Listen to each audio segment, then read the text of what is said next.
Aujourd'hui, je cumule plus de 27 000 abonnés sur toutes mes plateformes et je vais enfin te révéler ma stratégie de comment j'en suis arrivé là. Parce que j'ai testé plein de trucs. J'ai fait ça en plusieurs années. J'ai testé des stratégies différentes, des plateformes différentes, des formats de contenu différents. Et j'ai réussi à trouver ce qui fonctionne ou pas. Donc déjà, si t'es trop pressé et que tu veux pas attendre, tu peux retrouver dans mon lien en bio, il y a toutes les informations sur mon guide complet. En plus, il est en promo jusqu'à mon anniversaire. Il reste 3 semaines, c'est jusqu'au 9 mai. Ça coûte moins cher qu'un plein de gasoil. Maintenant, pour être honnête, j'ai fait 27 000 abonnés en tout.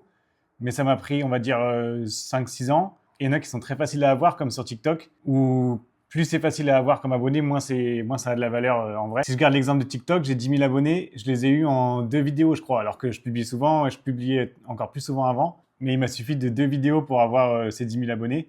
Et juste 2 vidéos pourries où je fais un truc drôle et ça attire plein de gens. Il y a aussi sur X, anciennement Twitter. Avant, j'étais super actif là-dessus, j'avais une super communauté. J'ai 8 000 abonnés de personnes qui sont dans les revenus passifs, les investissements, les cryptos, les business en ligne et tout. J'avais une trop bonne communauté qui marchait trop bien, mais depuis que c'est passé à X, ça a un peu changé. Même déjà moi, j'y vais plus personnellement, je vais plus trop sur la plateforme, parce qu'il y a plein de réglages qui ont changé, la communauté elle a changé et tout. C'était mieux avant. Déjà Twitter en général, c'était trop bien au départ. Après, depuis que c'est devenu X, c'est un peu moins bien. Donc j'ai un peu délaissé cette communauté de 8000 personnes. Tant pis, TikTok et X, c'est plus trop mes plateformes préférées, donc j'ai préféré mettre de côté ces abonnés. Mais au contraire, il y a des abonnés qui sont bien plus difficiles à avoir et du coup ils ont une plus grande valeur aux yeux des créateurs.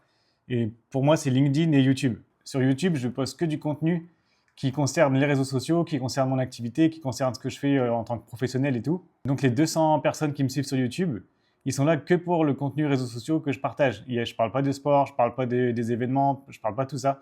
Je parle que 100% réseaux sociaux. Donc ils sont là que pour ce que je raconte sur les réseaux sociaux. Et sur LinkedIn, c'est pareil. Je reste professionnel. Donc les gens, ils sont là que pour mon activité. Et c'est pour moi les 2 plateformes les plus importantes, surtout quand on parle de contenu 100% professionnel. Donc j'ai des abonnés sur Facebook, sur LinkedIn, sur Instagram, sur Threads, sur X, sur TikTok, sur YouTube. Et j'ai réuni toutes mes techniques pour créer du contenu, pour trouver des idées, pour ne plus avoir peur de poster, pour pouvoir poster sans mettre ton visage par exemple. Plein d'astuces aussi sur les différents formats, à quoi servent les différents formats, comment les utiliser sur Instagram, sur TikTok, sur LinkedIn, etc. Surtout sur Instagram, c'est quoi la différence entre les reels, les posts, les carousels, les stories, comment les utiliser, à quoi ils servent. En gros, j'ai réuni tout ce que j'apprends à mes clients en accompagnement et aussi à mes élèves en école de communication dans un guide. Et ce guide, c'est un espace Notion en ligne. C'est pas un PDF. C'est pas un truc que tu télécharges et que tu as sur ton ordinateur. C'est un espace en ligne qui est vivant. Parce que dès que je vais faire une mise à jour, tous ceux qui l'ont acheté depuis le départ, ils vont avoir la mise à jour. Là, bientôt, je vais faire ma première mise à jour. Je vais rajouter comment faire des liens dans les Reels. On peut mettre des liens vers un Reel existant sur Instagram ou alors un tout petit lien sur un profil. Donc, je vais expliquer comment on fait ça. Et tous ceux qui ont déjà le guide, ils le verront. Et tous ceux qui vont l'acheter après, ils le verront aussi. Alors, si tu as des questions, direction les commentaires. Sinon, abonne-toi. Et puis, va voir le lien en bio, tu vas voir. Tu vas pas être déçu. Allez, salut!